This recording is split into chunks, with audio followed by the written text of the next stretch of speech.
ಆ ಜಾಸ್ತಿ ಇರುತ್ತಲ್ಲ ಸ್ಪೈಕು, ಅದು ನಿಮಗೆ ಫ್ಯಾಟ್ ಆಗಿ ಕನ್ವರ್ಟ್ ಆಗ್ತಾ ಹೋಗುತ್ತೆ. ಬ್ರೇಕ್ಫಾಸ್ಟ್ ಇರಲಿ, ಲಂಚ್ ಇರಲಿ, ಡಿನ್ನರ್ ಇರಲಿ, ನಾವು ಎಲ್ಲ ಊಟದಲ್ಲೂ ತರಕಾರಿ ಆ್ಯಡ್ ಮಾಡಲೇಬೇಕು.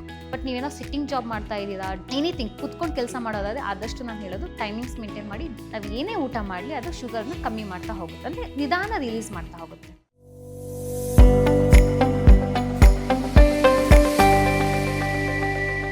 ಎಲ್ಲರಿಗೂ ನಮಸ್ಕಾರ.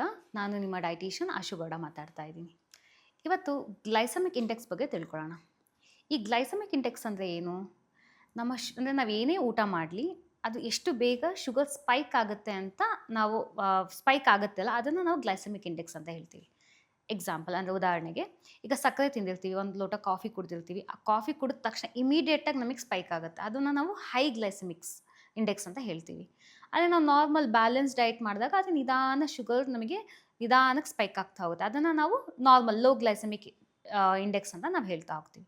ಸೊ ಈ ಇಂಡೆಕ್ಸ್ ಯಾಕೆ ಈಗ ಜಾಸ್ತಿ ಆದರೆ ಏನು ತಪ್ಪು ಅಥವಾ ಕಮ್ಮಿ ಆದರೆ ಏನು ಅಂದರೆ, ನಿಮಗೆ ಬೇಗ ಸ್ಪೈಕ್ ಆದಾಗ ಏನಾಗುತ್ತೆ ಶುಗರ್ ಲೆವೆಲ್ಸು ಬ್ಲಡ್ಡಲ್ಲಿ, ಅಂದರೆ ಇದು ಡಯಾಬಿಟಿಕ್ ಅವರಿಗೆ ಅಂತಲೇ ಅಲ್ಲ, ಈಗ ನಾನ್ ಡಯಾಬಿಟಿಕಲ್ಲೂ ಶುಗರ್ ಸ್ಪೈಕ್ ಆಗುತ್ತೆ. ಬಟ್ ಇದಾದಾಗ ಏನಾಗುತ್ತೆ, ನಮಗೆ ಒಂದೇ ಸಲ ಹೆಚ್ಚಾಗಿರೋ ಅಂಥ ಶುಗರ್ ಬೇಡ ಬಾಡಿಗೆ, ಅಂದರೆ ಗ್ಲೂಕೋಸ್ ಬೇಡ. ನಮಗೇನಾಗುತ್ತೆ, ಈಗ ಸ್ವಲ್ಪನೇ ಬೇಕಾಗಿರುತ್ತೆ. ತುಂಬ ಜಾಸ್ತಿ ಸ್ಪೈಕ್ ಆದಾಗ ಏನಾಗುತ್ತೆ, ಆ ಜಾಸ್ತಿ ಇರುತ್ತಲ್ಲ ಸ್ಪೈಕು, ಅದು ನಿಮಗೆ ಫ್ಯಾಟ್ ಆಗಿ ಕನ್ವರ್ಟ್ ಆಗ್ತಾ ಹೋಗುತ್ತೆ. ಅಂದರೆ ಆ ಕ್ಷಣಕ್ಕೆ ಅದು ಬೇಡ, ಅವಶ್ಯಕತೆ ಇರಲ್ಲ. ಬಟ್ ನೀವು ನಾರ್ಮಲ್ ಕಂಪ್ಲೀಟಾಗಿ ಬ್ಯಾಲೆನ್ಸ್ ಡಯಟ್ ತಿಂದಾಗ ಅದು ನಿಧಾನಕ್ಕೆ ಸ್ಪೈಕ್ ಆಗುತ್ತೆ, ಎಷ್ಟೆಷ್ಟು ಬೇಕು ಅಷ್ಟೆಷ್ಟೇ ನಿಮಗೆ ರಿಲೀಸ್ ಆಗ್ತಾ ಹೋಗುತ್ತೆ. ಆವಾಗ ಫ್ಯಾಟ್ ಕನ್ವರ್ಷನ್ ಕಮ್ಮಿ ಆಗುತ್ತೆ. ಸೊ ಇವತ್ತೇನು ತಿಳ್ಕೊಳ್ಳೋಣ ಅಂದರೆ, ಹೈ ಗ್ಲೈಸಮಿಕ್ಕನ್ನು ನಾವು ಹೇಗೆ ಕಮ್ಮಿ ಮಾಡೋದು ನಾವು ಊಟ ಮಾಡ್ತಾ ಇರೋ ಅಂಥ ಕರೆಂಟ್ ಫುಡ್ಡಲ್ಲೇ ಅಂತ ನಾವು ಅರ್ಥ ಮಾಡ್ಕೊತಾ ಹೋಗೋಣ. ಈಗ ನಾರ್ಮಲಿ ನಾವು ಏನು ಮಾಡ್ತೀವಿ, ಇಡ್ಲಿ ತಿಂತೀವಿ, ದೋಸೆ ತಿಂತೀವಿ, ಚಪಾತಿ ತಿಂತೀವಿ. ನಾನು ಎಕ್ಸಾಂಪಲ್ ಕೊಡ್ತೀನಿ ಹೇಗೆ ತಿಂದಾಗ ನಮಗೆ ಗ್ಲೈಸಮಿಕ್ ಇಂಡೆಕ್ಸ್ ಜಾಸ್ತಿ ಆಗ್ತಾ ಹೋಗುತ್ತೆ ಅಂತ. ಓಕೆ, ಇವಾಗ ನಾವು ಇಡ್ಲಿ ಮಾಡಿರ್ತೀರ ಬೆಳಿಗ್ಗೆ, ಇಡ್ಲಿ ಜೊತೆಗೆ ಬರೀ ಚಟ್ನಿ ತಿಂದಾಗ ಗ್ಲೈಸಮಿಕ್ ಇಂಡೆಕ್ಸ್ ನಿಮಗೆ ಸ್ಪೈಕ್ ಆಗ್ತಾ ಹೋಗುತ್ತೆ. ಅದ್ರ ಜೊತೆ ಕಾಫಿ ಕುಡಿದ್ರೆ ಖಂಡಿತ ಆಗೇ ಆಗುತ್ತೆ. ನಾವು 2 ಇಡ್ಲಿ ತಿಂದು ಅದ್ರ ಜೊತೆ ನೀವು ಸ್ವಲ್ಪ ಮೊಳಕೆ ಕಾಳು ಇರ್ಬೋದು, ಅಥವಾ ಮೊಟ್ಟೆ ಇರ್ಬೋದು, ಅಥವಾ ಸಾಂಬಾರು ಇರ್ಬೋದು, ಈ ಥರ ಪ್ರೋಟೀನ್ನ ಆ್ಯಡ್ ಮಾಡಿಕೊಂಡು ನಾವು ತೊಗೊಂಡಾಗ ಅದು ಗ್ಲೈಸಮಿಕ್ ಇಂಡೆಕ್ಸ್ ನಿಧಾನಕ್ಕೆ ರಿಲೀಸ್ ಆಗ್ತಾ ಹೋಗುತ್ತೆ. ಆವಾಗ ನಮಗೆ ಶುಗರ್ ಸ್ಪೈಕ್ ಆಗಲ್ಲ. ನೀವು ಜಾಸ್ತಿ ತಿನ್ನೋದಕ್ಕಿಂತನೂ ವೆರೈಟಿ ಇರೋ ಅಂಥ ಪ್ರೋಟೀನು, ಫೈಬರು, ಕಾರ್ಬ್ಸ್ ತಿಂದಾಗ ನಿಧಾನ ಗ್ಲೈಸಮಿಕ್ ಇಂಡೆಕ್ಸ್ ಆಗ್ತಾ ಆಗುತ್ತೆ. ಸೊ ಅದರಲ್ಲಿ ಏನು ತಿಳ್ಕೊತಾ ಇದ್ದೀವಿ ಅಂದರೆ, ಬರೀ ಕಾರ್ಬೋಹೈಡ್ರೇಟ್ನ ತಿನ್ನೋದಕ್ಕಿಂತ ಅದ್ರ ಜೊತೆ ಕಾಂಬಿನೇಷನ್ ಮಾಡ್ಕೊಂಡು ತಿಂದಾಗ ಶುಗರ್ ಸ್ಪೈಕ್ ಆಗಲ್ಲ. ಕಾಫಿ ಟೀನ 1 ಗಂಟೆ ಬಿಟ್ಟು ಕುಡಿಯೋದ್ರಿಂದ ನಮಗೆ ಶುಗರ್ ಸ್ಪೈಕ್ ಆಗಲ್ಲ. ಒಂದೇ ಸಲ ಎಲ್ಲ ನಾವು ಕುಡಿದು ಮತ್ತೆ ಏನೋ ಒಂದು ಬ್ಯುಸಿ ಆಗಿಬಿಡ್ತೀವಿ, ಅವಾಗ ಏನಾಗುತ್ತೆ, ಜಾಸ್ತಿ ಕ್ಯಾಲೋರಿ ಅಟ್ ಎ ಟೈಮ್ ತಿಂದಾಗಲೂ ನಿಮಗೆ ಶುಗರ್ ಸ್ಪೈಕ್ ಆಗುತ್ತೆ, ಅಂದರೆ ಗ್ಲೈಸಮಿಕ್ ಇಂಡೆಕ್ಸ್ ಜಾಸ್ತಿ ಆಗ್ತಾ ಹೋಗುತ್ತೆ. ಈಗ ನಾನು ಟಿಪ್ಸ್ ಹೇಳ್ತಾ ಹೋಗ್ತೀನಿ ಹೇಗೆ ನಾವು ಇದನ್ನು ಮಾಡ್ಕೊಂಡು ಹೋಗಬೇಕು. ಒಂದು, ಫೈಬರ್ ಆ್ಯಡ್ ಮಾಡಬೇಕು. ಬ್ರೇಕ್ಫಾಸ್ಟ್ ಇರಲಿ, ಲಂಚ್ ಇರಲಿ, ಡಿನ್ನರ್ ಇರಲಿ, ನಾವು ಎಲ್ಲ ಊಟದಲ್ಲೂ ತರಕಾರಿ ಆ್ಯಡ್ ಮಾಡಲೇಬೇಕು. ಹೇಗೆ ತರಕಾರಿ ಆ್ಯಡ್ ಮಾಡೋದು? ನಾವು ಬೆಳಿಗ್ಗೆ ಏನೋ ಉಪ್ಪಿಟ್ಟು ಮಾಡ್ತಾ ಇರ್ತೀವಿ, ಉಪ್ಪಿಟ್ಟಿಗೂ ತರಕಾರಿ ಕಟ್ ಮಾಡಾಕಿ, ಬೀನ್ಸ್ ಹಾಕಿ, ಕ್ಯಾರೆಟ್ ಹಾಕಿ, ಅಥವಾ ನಿಮಗೆ ಆನಿಯನ್ ಹಾಕಿ. ಬರೀ ನಾವು ತಿಳಿ ಉಪ್ಪಿಟ್ಟು ಅಥವಾ ಬರೀ ನಾವು ವಿತೌಟ್ ವೆಜಿಟೇಬಲ್ ಮಾಡೋದಕ್ಕಿಂತ ತರಕಾರಿ ಜೊತೆ ತಿಂದಾಗ ಗ್ಲೈಸಮಿಕ್ ಇಂಡೆಕ್ಸ್ ಕಮ್ಮಿ ಆಗುತ್ತೆ. ಅದ್ರ ಜೊತೆಗೆ ಮತ್ತೆ ಇನ್ನೊಂದು ಸ್ವಲ್ಪ 1 ಕಪ್ ಕರ್ಡ್ ಇರ್ಬೋದು, ಅಥವಾ 1 ಮೊಟ್ಟೆ ಇರ್ಬೋದು, ಅಥವಾ ಮೊಳಕೆ ಕಾಳನ್ನು ತಿನ್ನಬೇಕು. ಬರೀ ಉಪ್ಪಿಟ್ಟು ತಿನ್ನಬಾರ್ದು, ಆವಾಗ ನಿಮಗೆ ಶುಗರ್ ಲೆವೆಲ್ ಸ್ಪೈಕ್ ಆಗಲ್ಲ. ಊಟದಲ್ಲೂ ಅಷ್ಟೇ, ನೀವೇನು ಊಟ, ನೀವು ಮುದ್ದೆ ತಿನ್ನಿ, ಚಪಾತಿ ತಿನ್ನಿ, ರೈಸ್ ತಿನ್ನಿ, ಅದ್ರ ಜೊತೆಗೆ ಸ್ವಲ್ಪ ತರಕಾರಿನ ಪಲ್ಯನೋ, ಕೋಸಂಬರಿನೋ, ಅಥವಾ ನೀವು ಬರೀ ಕುಕುಂಬರ್ ಕ್ಯಾರೆಟ್ನ ಕಟ್ ಮಾಡಿ ತಿನ್ನೋದ್ರಿಂದ ನಿಮಗೆ ಹೆಲ್ಪ್ ಆಗುತ್ತೆ. ಬಟ್ ಆ ಒಂದು ನೀವು ಪ್ಲೇಟಲ್ಲಿ ಸಾಲಡ್ಸ್ ಅಥವಾ ಪಲ್ಯ ಅಥವಾ ಕೋಸಂಬರಿ ಇರಲೇಬೇಕು. ಆಮೇಲೆ ಫಸ್ಟ್ ನೀವು ತರಕಾರಿ ತಿಂದು ಆಮೇಲೆ ನೀವು ಅನ್ನ ತಿನ್ನೋದ್ರಿಂದ ನಿಮಗೆ ಶುಗರ್ ಸ್ಪೈಕ್ ಆಗಲ್ಲ, ಯಾಕೆಂದರೆ ಫೈಬರ್ ನಿಧಾನ ರಿಲೀಸ್ ಆಗ್ತಾ ಹೋಗುತ್ತೆ ಶುಗರ್ನ, ನಿಮಗೆ ಬೇಗ ಇಮಿಡಿಯೇಟ್ಲಿ ಸ್ಪೈಕ್ ಮಾಡೋಕ್ಕೆ ಬಿಡಲ್ಲ. ಸೆಕೆಂಡ್, ಪ್ರೋಟೀನ್ ನಮಗೆ ತುಂಬ ಇಂಪಾರ್ಟೆಂಟ್, ಏಕೆಂದರೆ ಪ್ರೋಟೀನ್ ಹೊಟ್ಟೆ ತುಂಬಿಸುತ್ತೆ. ನಮಗೆ 10 ಇಡ್ಲಿ ತಿನ್ನಬೇಕು ಅಥವಾ 5 ಇಡ್ಲಿ ತಿನ್ನಬೇಕು ಅಂತ ಅನಿಸಲ್ಲ, ನಮಗೆ 2 ಇಡ್ಲಿಗೆ ನಮಗೆ ಸಾಕು ಮಾಡುತ್ತೆ. ಹೇಗೆ ಅಂದರೆ ಪ್ರೋಟೀನ್ ಇನ್ಕ್ಲೂಡ್ ಮಾಡಬೇಕು. ಏನು ಪ್ರೋಟೀನ್ ಅಂದರೆ, ಮೊಟ್ಟೆ ಇರ್ಬೋದು, ಅಥವಾ ಚಿಕನ್ ಇರ್ಬೋದು, ಫಿಶ್ ಇರ್ಬೋದು, ಅಥವಾ ಬೇಳೆಕಾಳುಗಳಿರ್ಬೋದು, ಅಥವಾ ಪನ್ನೀರ್ ಇರ್ಬೋದು, ಟೋಫು ಇರ್ಬೋದು, ಸೋಯಾ ಇರ್ಬೋದು. ಇದನ್ನೆಲ್ಲ ನಾವು ನಮ್ಮ ಡಯಟಲ್ಲಿ ಸ್ವಲ್ಪನಾದ್ರೂ ನಾವು ಇನ್ಕ್ಲೂಡ್ ಮಾಡಲೇಬೇಕು. ಅಟ್ಲೀಸ್ಟ್ 1 ಪೋರ್ಷನ್ ಅಂತ ನಾನು ಹೇಳ್ಬೋದು.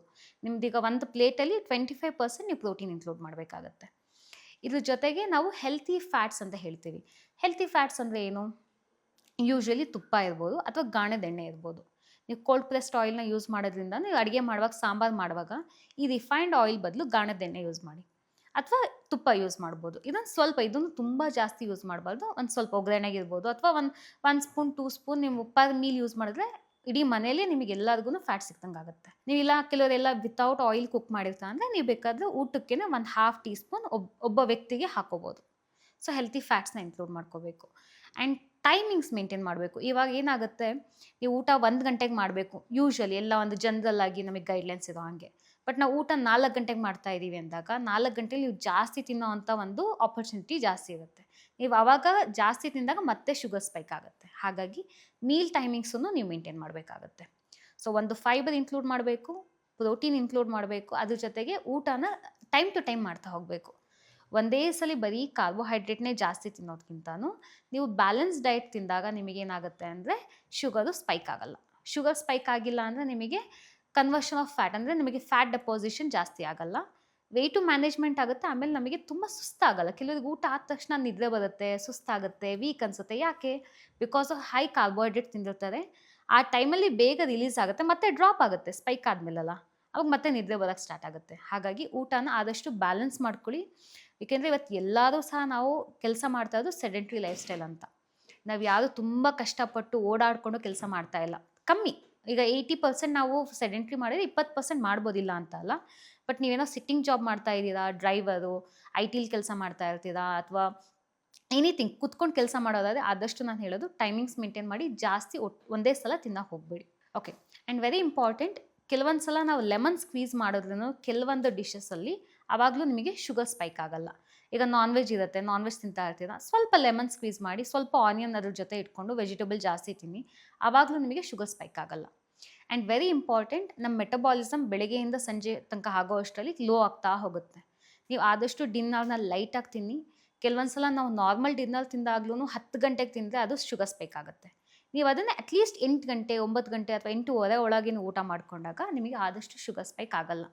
ನೀವೇನೇ ವೆಲ್ ಬ್ಯಾಲೆನ್ಸ್ ಡಯಟ್ ತಿಂದ್ರೂ ಅದನ್ನು ನೀವು ಲೇಟಾಗಿ ತಿಂದಾಗ ನಿಮಗೆ ಶುಗರ್ ಸ್ಪೈಕ್ ಆಗುತ್ತೆ. ಇದಿಷ್ಟನ್ನು ಮೇಂಟೈನ್ ಮಾಡಿದ್ರೆ ನಾವು ಏನೇ ಊಟ ಮಾಡಲಿ ಅದು ಶುಗರ್ನ ಕಮ್ಮಿ ಮಾಡ್ತಾ ಹೋಗುತ್ತೆ, ಅಂದರೆ ನಿಧಾನ ರಿಲೀಸ್ ಮಾಡ್ತಾ ಹೋಗುತ್ತೆ. ಈಗ ವೆರಿ ಇಂಪಾರ್ಟೆಂಟ್ ಏನಂತ ಹೇಳಿದ್ರೆ, ನಾವು ಆದಷ್ಟು ಲೈಕ್ ಪ್ರೊಸೆಸ್ಡ್ ಫುಡ್ನ ಕಮ್ಮಿ ಮಾಡ್ತಾ ಹೋಗಬೇಕು. ಏನು ಪ್ರೊಸೆಸ್ಡ್ ಫುಡ್ ಅಂದರೆ ಮೈದಾ ಇರ್ಬೋದು, ಸಕ್ಕರೆ ಇರ್ಬೋದು. ಬೆಲ್ಲನೂ ಪ್ರೊಸೆಸ್ ಆಗಿರುತ್ತೆ, ಬಟ್ ಸಕ್ಕರೆಗಿಂತ ಬೆಲ್ಲ ಈಸ್ ಅ ಬೆಸ್ಟ್ ಆಪ್ಷನ್. ಅಥವಾ ನಿಮಗೆ ಮೈದಾದಲ್ಲಿ ಚಪಾತಿ ಮಾಡೋದ್ಕಿಂತ ಗೋಧಿ ಹಿಟ್ಟು ಅಥವಾ ಮಲ್ಟಿಗ್ರೇನ್ ಅಥವಾ ಜೋಳದ ಹಿಟ್ಟು, ರಾಗಿ ಹಿಟ್ಟಲ್ಲಿ ನೀವು ಚಪಾತಿ ಅಥವಾ ರೊಟ್ಟಿ ಮಾಡ್ಕೊಂಡು ತಿನ್ನೋದ್ರಿಂದ ಶುಗರ್ ಸ್ಪೈಕ್ ಆಗಲ್ಲ. ನಮಗೆ ಮೈದಾದಲ್ಲಿ ತುಂಬ ಬೇಗ ಸ್ಪೈಕ್ ಆಗುತ್ತೆ. ಹಾಗಾಗಿ ಸಿಂಪಲ್ ಶುಗರ್ಸ್ನ ಆದಷ್ಟು ಅವಾಯ್ಡ್ ಮಾಡಿ, ಅಥವಾ ಬಿಳಿ ಅಂಶ ಇರೋವಂಥದ್ದು, ವೈಟ್ ರೈಸ್ ಇರ್ಬೋದು ಅಥವಾ ವೈಟ್ ಮೈದಾ ಇರ್ಬೋದು, ಇದನ್ನು ಅವಾಯ್ಡ್ ಮಾಡೋದ್ರಿಂದ ಅಥವಾ ಆದಷ್ಟು ಕಮ್ಮಿ ತಿನ್ನೋದನ್ನ ಶುಗರ್ ಸ್ಪೈಕ್ ಆಗಲ್ಲ. ಏನೇ ತಿಂದ್ರಿ ಅದನ್ನು ಬ್ಯಾಲೆನ್ಸ್ ಮಾಡಿಕೊಂಡು ಸಮತೋಲನವಾಗಿ ನೀವು ತಿಂದಾಗ ಶುಗರ್ ನಿಮಗೆ ಬ್ಯಾಲೆನ್ಸ್ ಆಗುತ್ತೆ, ಸ್ಪೈಕ್ ಆಗಲ್ಲ, ಆ್ಯಕ್ಟಿವ್ ಆಗಿರ್ತೀರ. ಆಮೇಲೆ ಫ್ಯೂಚರಲ್ಲಿ ಡಯಾಬಿಟೀಸ್ ಬರೋದನ್ನು ನಾವು ಕಡಿಮೆ ಮಾಡ್ಕೋಬೋದು. ಈಗ ಎಷ್ಟೋ ಜನಕ್ಕೆ ಥೈರಾಯ್ಡ್ ಇರುತ್ತೆ, PCOD ಇರುತ್ತೆ, ಡಯಾಬಿಟೀಸ್ ಇರುತ್ತೆ, ಪ್ರೀ ಡಯಾಬಿಟೀಸ್ ಇರುತ್ತೆ, ಅಥವಾ BP, ಕೊಲೆಸ್ಟ್ರಾಲ್, ಫ್ಯಾಟಿ ಲಿವರ್, ಇವರಿಗೆಲ್ಲದಕ್ಕೂ ನಾವು ಹೇಳೋದು ಲೋ ಗ್ಲೈಸೆಮಿಕ್ ಡಯಟ್ನೇ ನೀವು ಫಾಲೋ ಮಾಡಬೇಕು ಅಂತ. ಲೋ ಗ್ಲೈಸೆಮಿಕ್ ಡಯಟ್ ಅಂದರೆ ತುಂಬ ಏನೋ ಕಾಂಪ್ಲಿಕೇಟೆಡು ಅಥವಾ ರಾಕೆಟ್ ಸೈನ್ಸ್ ಅಂತ ಅಲ್ಲ. ಮಾಡೋ ಊಟದಲ್ಲೇ ನೀವು ಸ್ವಲ್ಪ ಬ್ಯಾಲೆನ್ಸ್ ಮಾಡಿಕೊಂಡ್ರೆ ಅದೇ ಗ್ಲೈಸೆಮಿಕ್ ಇಂಡೆಕ್ಸ್ ಕಮ್ಮಿ ಮಾಡುತ್ತೆ. Thank you. ಲೇಟೆಸ್ಟ್ ಹಾಗೂ ಇಂಟ್ರೆಸ್ಟಿಂಗ್ ಸುದ್ದಿಗಳಿಗಾಗಿ ಬಾಸ್ ಟಿವಿ ಕನ್ನಡ ಚಾನೆಲ್ನ ಸಬ್ಸ್ಕ್ರೈಬ್ ಮಾಡಿ. ಹಾಗೆಯೇ ಬೆಲ್ ಐಕಾನ್ ಪ್ರೆಸ್ ಮಾಡಿ. ಇದರ ಜೊತೆಗೆ ಫೇಸ್ಬುಕ್, ಇನ್ಸ್ಟಾಗ್ರಾಮ್, ಎಕ್ಸ್ನಲ್ಲೂ ಮಿಸ್ ಮಾಡದೆ ಫಾಲೋ ಮಾಡಿ.